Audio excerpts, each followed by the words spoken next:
किसी भी नए बदलाव को समझने के लिए पहले वहां की ग्राउंड रियलिटी को समझना बहुत जरूरी है। तो चलिए शुरुआत 6th सेंचुरी के अरेबिया से करते हैं। चलिए इसको समझते हैं। तो ज्योग्राफी के हिसाब से ये कैसा था? एकदम हार्श डेजर्ट। हाँ, ये क्षेत्र अफ्रीका के नॉर्थ ईस्ट कोस्ट और सेंट्रल एशिया के बीच स्थित एक वास्ट बेहद कठिन डेजर्ट था और वहां की ज्यादातर आबादी बेडुइन्स की थी। बंजारे, राइट? जो अपने ऊंट यानी कैमल्स के हर्ड्स लेकर घूमते थे। एग्जैक्टली। उनका पूरा लाइफस्टाइल एक कंटिन्यूअस मोशन में था। एक ओएसएस से दूसरे ओएसएस तक भटकना, वहां मिलने वाले डेट्स यानी खजूर पर जिंदा रहना। रिसोर्सेज इतने रेयर थे कि सर्वाइवल के लिए कबीले बन गए थे। ट्राइब्स। तो मतलब आपकी आइडेंटिटी, आपकी सेफ्टी, सब कुछ उस कबीले पर डिपेंड करता था। पूरी तरह से। और नेचुरली जब रिसोर्सेज इतने लिमिटेड हों तो कबीलों के बीच रोज कॉन्फ्लिक्ट्स और लड़ाइयां होती थी। ये प्रैक्टिकली एक जीरो सम सर्वाइवल गेम जैसा था। एक कबीले को पानी मिला तो दूसरे को प्यासा रहना पड़ेगा। लेकिन इस सब के बीच मक्का एक बहुत बड़ा एक्सेप्शन था ना? बहुत बड़ा। मक्का सिर्फ एक ज्योग्राफी का हिस्सा नहीं था, वो उस वक्त का सबसे महत्वपूर्ण ट्रेड जंक्शन और रिलीजियस एपिसेंटर था। अच्छा, जहां वो काबा स्थित था। मैं पढ़ रही थी कि इस्लाम से पहले भी वो एक तीर्थ स्थल था जहां अलग अलग मूर्तियों की पूजा होती थी। हाँ, और यहाँ जो बात सबसे ज्यादा हैरान करती है वो ये है कि एक हार्श डेजर्ट में इस ट्रेड हब का होना सबसे जरूरी कड़ी थी। कैसे? आई मीन ट्रेड से क्या फर्क पड़ रहा था? देखिए, व्यापार के बहाने वहां कारवां आते थे और लोग अपने साथ सिर्फ सामान नहीं बल्कि नई फिलॉसफीज और दूर दराज की कहानियां लाते थे। मक्का प्रैक्टिकली एक मेल्टिंग पॉट बन चुका था। Oh right. तो अलग अलग कल्चर्स और विचार वहां आकर ब्लेंड हो रहे थे। एक नए बदलाव के लिए परफेक्ट जमीन तैयार हो रही थी। एग्जैक्टली। और इसी कॉम्प्लेक्स बनते बिगड़ते सोशल स्ट्रक्चर के ठीक सेंटर में से एक ऐसी शख्सियत सामने आती है जो इन डिवाइडेड कबीलों को एकजुट करने का रास्ता दिखाती है। प्रॉफिट मोहम्मद। राइट। उनका जन्म 570 सीई में मक्का में हुआ था और उनकी शुरुआती लाइफ बिल्कुल आसान नहीं थी। वो बचपन में ही अनाथ हो गए थे। हाँ, उनकी परवरिश उनके चाचा ने की थी, लेकिन बड़े होकर जब वो एक मर्चेंट यानी व्यापारी बने तो उनकी लाइफ का सबसे बड़ा शिफ्ट आया। क्योंकि एज अ ट्रेडर उन्होंने बहुत ट्रैवल किया होगा। बिल्कुल। कैरेवेंस के साथ सफर करते हुए उनका कांटेक्ट जूज और क्रिश्चियन जैसी अलग कल्चर्स से हुआ। उन्होंने दुनिया देखी थी। यहाँ एक बहुत ही दिलचस्प बात आती है। चूंकि उन्होंने इतना वाइड एक्सपोजर लिया था, क्या उससे उन्हें ये समझने में मदद मिली कि उस स्ट्रिक्ट कबीला सिस्टम में कुछ तो मिसिंग है? I mean definitely. उनका ये वाइड एक्सपोजर एक कैटलिस्ट का काम करता है। फिर 40 साल की उम्र में उन्हें एक विजन आता है और उन्हें लगता है कि अल्लाह ने उन्हें अपना संदेशवाहक यानी मैसेंजर चुना है। इनकी कोर टीचिंग्स क्या थी उस वक्त? मुख्य तौर पर मोनोथीज्म, इक्वालिटी और सबमिशन। मोनोथीज्म मतलब मूर्तियों को छोड़कर सिर्फ एक अल्लाह की पूजा करना। सबमिशन यानी अल्लाह की मर्जी के आगे सरेंडर करना। और इक्वालिटी यानी सब लोग अल्लाह की नजरों में बराबर हैं। पर वेट एक मिनट, एक ऐसी सोसाइटी जहां आपका रुतबा सिर्फ आपके कबीले से तय होता हो, वहां इक्वालिटी की बात करना तो बहुत बड़ा खतरा होगा ना? बेहद बड़ा खतरा। अगर हम इतिहास की पड़ताल करें तो एग्जिस्टिंग पावर स्ट्रक्चर के लिए ये प्रैक्टिकली एक भूकंप जैसा था। राइट। आई मीन सोचो, मक्का का सबसे पावरफुल मर्चेंट और एक आम बंजारा दोनों बराबर कैसे हो सकते हैं? एलीट लोग तो इसको अपने ऊपर अटैक मानेंगे। उन्होंने बिल्कुल यही माना। इक्वालिटी की बात उनकी सोशल स्टैंडिंग और रिलीजियस अथॉरिटी दोनों को चैलेंज कर रही थी। इसीलिए शुरुआती दौर में इस नए मूवमेंट को एक मैसिव हॉस्टिलिटी का सामना करना पड़ा। बहुत एक्सट्रीम विरोध, राइट? और जब ये विरोध इतना बढ़ गया कि वहां रहना प्रैक्टिकली नामुमकिन हो गया, तो एक ऐसा टर्निंग पॉइंट आता है जिसने पूरी दिशा ही बदल दी। हाँ, 622 सीई का वो साल। मक्का में लगातार विरोध झेलने के बाद प्रॉफिट मोहम्मद और उनके फॉलोअर्स मक्का छोड़कर मदीना चले गए। इस माइग्रेशन को हिजरत कहते हैं। हिजरत। पर मुझे एक बात लगती है, आम तौर पर भागने को हार मानते हैं, पर हिजरत सिर्फ जान बचाकर भागना नहीं था, है ना? बिल्कुल नहीं।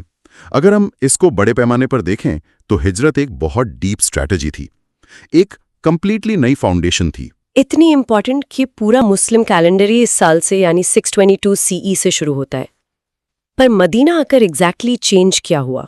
देखिए, हिजरत से पहले मक्का में ये सिर्फ एक स्पिरिचुअल फॉलोइंग थी जो प्रैक्टिकली परसिक्यूशन फेस कर रही थी।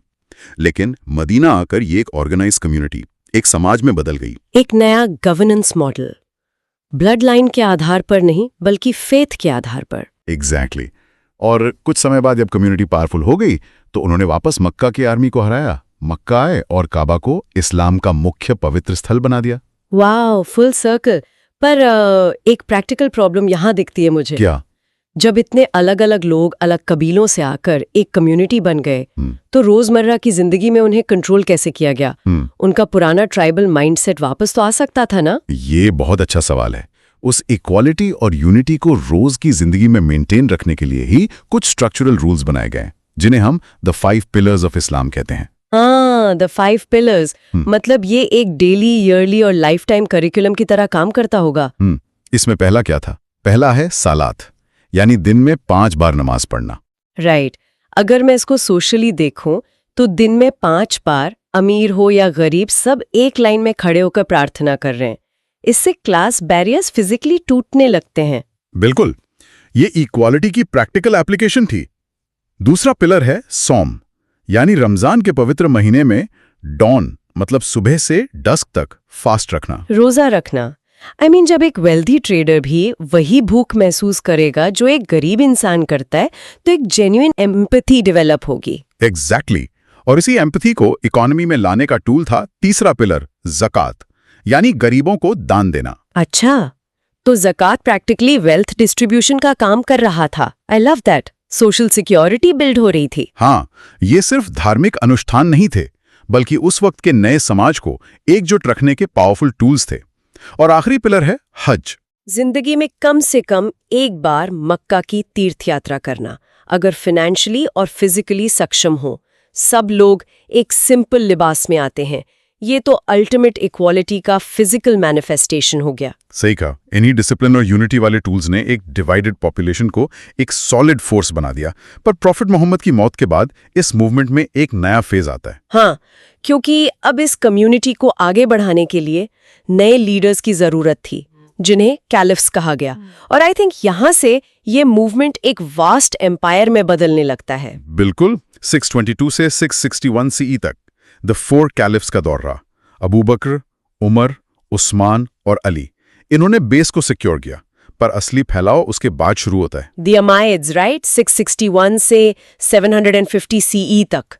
मैं पढ़ रही थी कि इन्होंने इतनी तेजी से एम्पायर एक्सपैंड किया कि इनकी एक बाउंड्री स्पेन में थी और दूसरी इंडिया के सिंध में। हाँ, और नीचे पूरा नॉर्थ अफ्रीकन कोस्ट भी। तो इस सब का क्या मतलब है?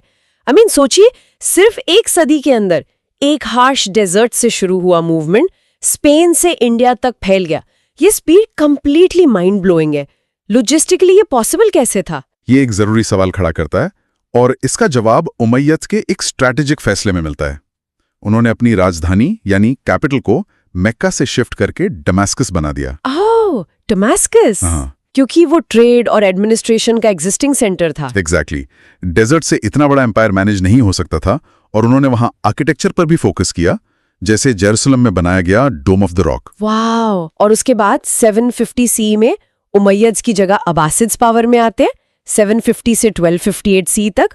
और इन्होंने भी एक बड़ा शिफ्ट किया था ना? बगदाद शिफ्ट कर दी। ये कैपिटल्स का मक्का से दमास्कस और फिर बगदाद शिफ्ट होना इस बात का सबूत है कि ये मूवमेंट अब सिर्फ अरेबियन नहीं रहा था। वो अलग अलग कल्चर्स को अपने अंदर समाहित कर रहा था, राइट? बगदाद तो उस वक्त पर्शियन और दूसरी इंटेलेक्चुअल इन्फ्लुएंसेस का सेंटर रहा होगा। बिल्कुल। अब्बासिड्स का टाइम में हारून अल राशिद जैसे फेमस रूलर्स आए, उन्होंने इराक में ग्रेट मॉस्क और समारा बनवाई।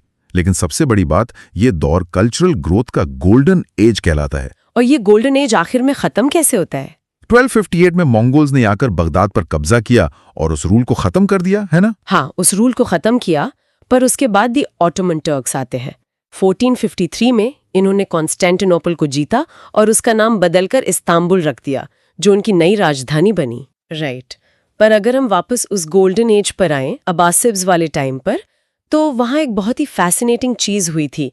इस्लामिक वर्ल्ड एंशंट और मॉडर्न वर्ल्ड्स के बीच प्रैक्टिकली एक ब्रिज बन गया था। हाँ, उन्होंने एक बहुत बड़ा एजुकेशनल मूवमेंट शुरू किया था। बगदाद में एक जगह बनाई गई बैतुल हिकमा, यानी हाउस ऑफ विजडम। बैतुल हिकमा, जब मैंने इसके बारे में पढ़ा तो मुझे प्रैक्टिकली ये एंशंट जमाने के एक ओपन सोर्स इंटरनेट जैसा लगा।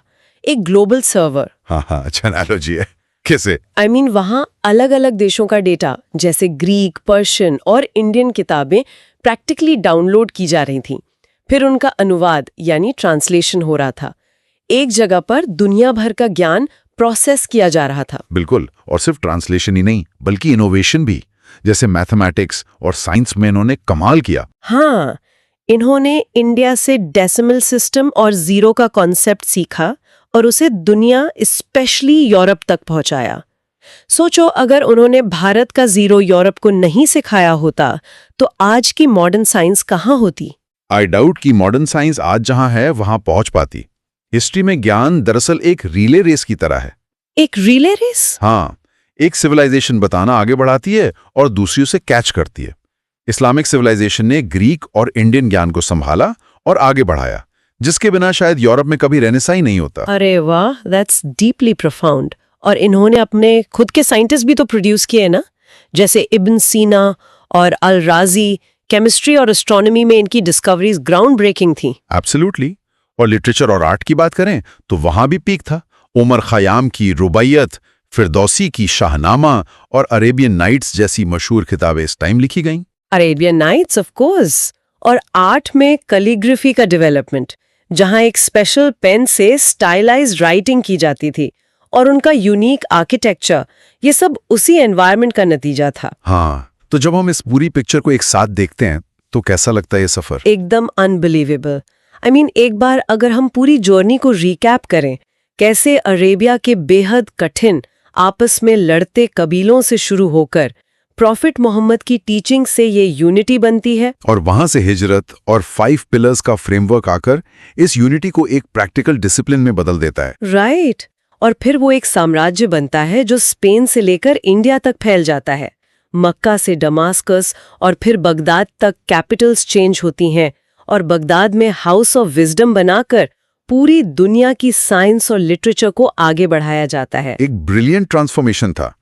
हार्श डेजर्ट से निकलकर दुनिया का इंटेलेक्चुअल एपिसेंटर बनना। ये पूरी चर्चा खत्म करते हुए मेरे जहन में एक आखिरी सोच आ रही है, एक विचार। क्या सोच रही हैं आप? सोचिए, आज हमारे स्मार्टफोन्स में दुनिया भर की इंफॉर्मेशन और ट्रांसलेशन टूल्स एब्सोल्युटली फ्री में मौजूद हैं। हम सेकंड्स में कुछ भी एक्सेस कर सकते हैं। हाँ, इंफॉर्मेशन ओवरलोड का जमाना है। राइट। लेकिन 8th सेंचुरी के बगदाद में उन विद्वानों ने मेहनत करके दुनिया के अलग अलग हिस्सों की जानकारी इकट्ठी की और उस डेटा को सच में ज्ञान यानी विजडम में बदला। उन्होंने उसको प्रोसेस किया, रिफ्लेक्ट किया। तो आज के इस डिजिटल शोर में क्या हम सच में उतनी गहराई से ज्ञान हासिल कर रहे हैं, या फिर हम सिर्फ डेटा स्क्रॉल करके आगे बढ़ रहे हैं? ये एक बहुत ही गहरी और सोचने वाली बात है। डेटा होना और उस डेटा का विजडम बनना, दोनों में बहुत लंबा फासला है। एग्जैक्टली। और शायद यही हाउस ऑफ विजडम की सबसे बड़ी लेगेसी है, जो आज भी हमें चैलेंज करती है।